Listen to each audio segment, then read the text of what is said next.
Hi and welcome back to the channel. Today we're going to have a look at the budget Canon 10D, and we're going to also look at some sample images. I'll run through the specs and give you my first impressions of the 10D and whether it has a place in my camera bag today. If you like this type of video, please drop a like and subscribe. It really helps the channel. Before we look at this, here's a few sample images.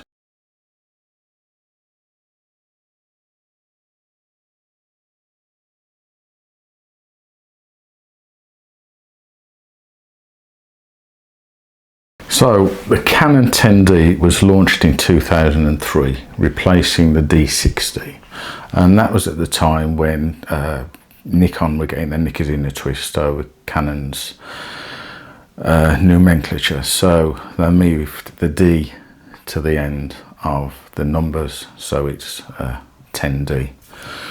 Anyway, it cost £1,499 when it was brand new, and in today's money, in 2026, that's equivalent of £2,825. Now, I'm not going to tell you what I actually paid for this just yet. That'll come later in the video. But needless to say, it's an absolute steal for the images it actually produces with that lovely colour science from Canon. It's got a magnesium alloy body, so it's sturdy and it's weighty. In fact, it weighs 790 grams, and in Old English that's 1.74 pounds. It has a 6.3 megapixel sensor, which is minuscule.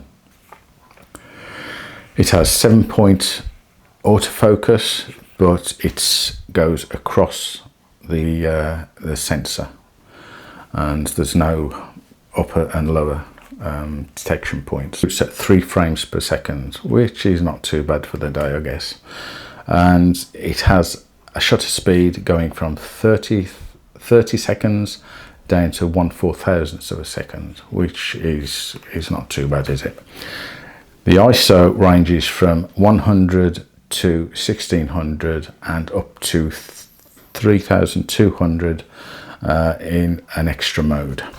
And this takes one of the old-fashioned compact flash cards, and a bit later on I'll tell you how many images I could get on this 8GB card. And this camera was quite well received when it first came out, and DP Review back in the day said, and I quote, "The 10D is the absolute best in class, with the best image quality, lowest high sensitivity noise and superb build quality, and at an excellent price." What about in today's market? Is this a good camera? Can it match up? Can it give you good enough images? More modern cameras, but we can look at the ease of use and the quality of the images it produces, and here's a few more.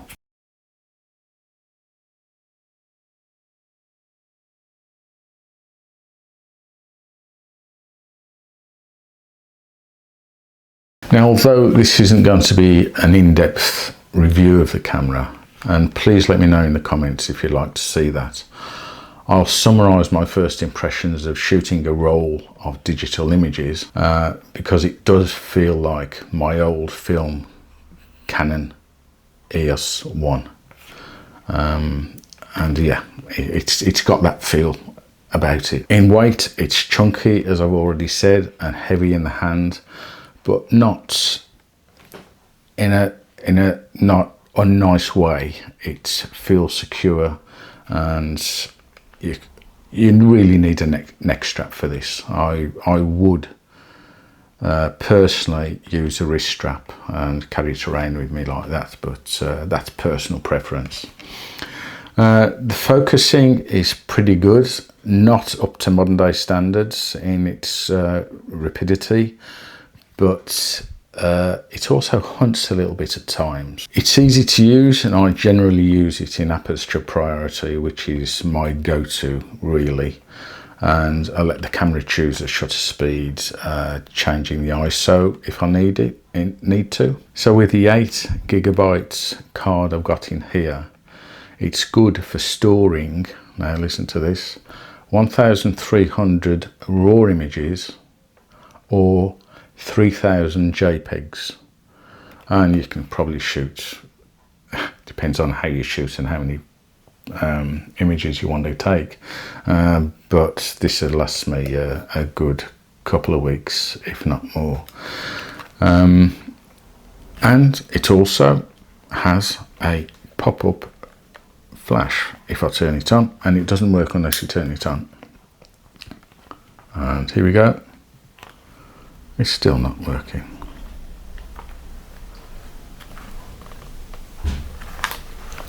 Pressing the wrong button. So again, still learning this camera. So if we press this, there we are, we've got a pop-up flash, which can come in handy, although it's not something I normally use. So you're wondering how much I actually paid for this camera, and I was lucky to find this in a really good condition, and it cost me a total of £22.24, and with a lens that was £62, an f1.8, and the CF card cost almost as much as the camera for £22, but I'll mention something else in a minute, but that's a total of £106.24, which is $141. So this is my summary, and you can see some of the images, or the rest of the images after this. So please stay tuned for that. This Canon 10D is real fun to use, giving great images and superb colour rendition, which are sharp, although cropping of images is limited due to the smaller file size, which means you have to be more careful with your composition. And that in itself, and the layout of this camera, it's a good camera for learning photography on. If you want to buy a cheap camera to learn photography on, I don't think I could recommend a better camera than this. Now, using the 10D is much like using a film SLR without the hassle of developing and printing. It's a retro experience, which today, as far as I'm concerned, is a massive bonus, as I've said earlier on. As to whether it actually has a place in my camera bag, I would say yes. It's not going to go with me permanently, but it's certainly a camera I would take on numerous photo walks and be happy that I've got a good camera with a retro experience, and I'd be happy with that. And why? It takes great images and colour rendition, as I've just said, all the functions you need to take those great photos. It's less complicated to use, with fewer menus and sub-menus, which in some cameras these days, it's just too much.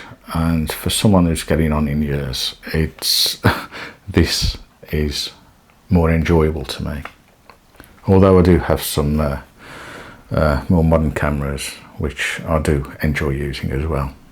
And they give you more flexibility, but we're going off track now. So how would I sum up using this camera today compared to a more modern camera?